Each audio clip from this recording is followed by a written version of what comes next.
নমস্কাৰ, আমি বনগাঁও উচ্চতৰ মাধ্যমিক বিদ্যালয়ৰ ১০ম মান শ্ৰেণীৰ ছাত্ৰ-ছাত্ৰী। মোৰ নাম শ্ৰী অবিনাশ ৰয়। নমস্কাৰ, মোৰ নাম শ্ৰী চিন্ময় শৰ্মা। নমস্কাৰ, মোৰ নাম শ্ৰী গৰিমা ৰয়। নমস্কাৰ, মোৰ নাম শ্ৰী নিখিলা দাস। বিকশিত ভাৰত বিল্ডাৰখনৰ ২০২৫ৰ কাৰণে আমি এটা টিম গঠন কৰিছোঁ। আমাৰ টিমটোৰ নাম হৈছে বনগাঁও 1। আমাৰ প্ৰজেক্টৰ নাম হ'ল পানী সংৰক্ষণ ব্যৱস্থা। আমাৰ গাঁওখনৰ নাম হৈছে বনগাঁও। আমাৰ গাঁওখনৰ সৰহসংখ্যক মানুহে খেতি বাতিৰ লগত জড়িত। আমাৰ গাঁওখনত বহুতো সময়ত খেতি বাতিৰ কাৰণে পানীৰ সমস্যাই গঢ় লৈ উঠে। আমাৰ গাঁওখনৰ বেছি সংখ্যক মানুহে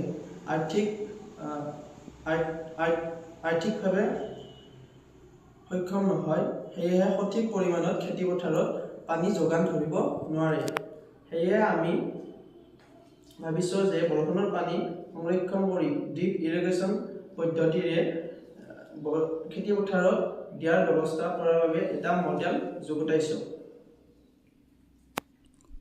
এতিয়া আমি এই মডেলটিত আমি ছাদৰ ওপৰত পানীখিনি প্ৰথমতে বৰষুণৰ পৰাৰ পিছত ছাদত পানীখিনি আমি জমা কৰি ৰাখিম আৰু যেতিয়া আমাৰ প্ৰয়োজন হ'ব এই এডাল পাইপ ইয়াত দিয়া হৈছে, এই পাইপেৰে আহি প্ৰথম ড্ৰেমটোত আমাৰ পানীখিনি কিছু পৰিমাণে চাফা হৈ এই ড্ৰেমটোত গৈ জমা হ'ব আৰু আমাৰ যেতিয়া প্ৰয়োজন হ'ব এই ড্ৰেমটোৰে এডাল পাইপেৰে গৈ খেতি পথাৰত এই গছবোৰৰ শিপা কাষেৰে এডাল পাইপ দিয়া হৈছে আৰু এই পাইপডালৰ একদম গছবোৰৰ শিপাৰ একেবাৰে কাষতে সৰু সৰু ফুটা কৰা হৈছে আৰু এই ফুটাৰে গছবোৰৰ একেবাৰে কাষত পানী অথলে নোযোৱাকৈ গছবোৰত পানী পোৱাৰ ব্যৱস্থা কৰা হৈছে।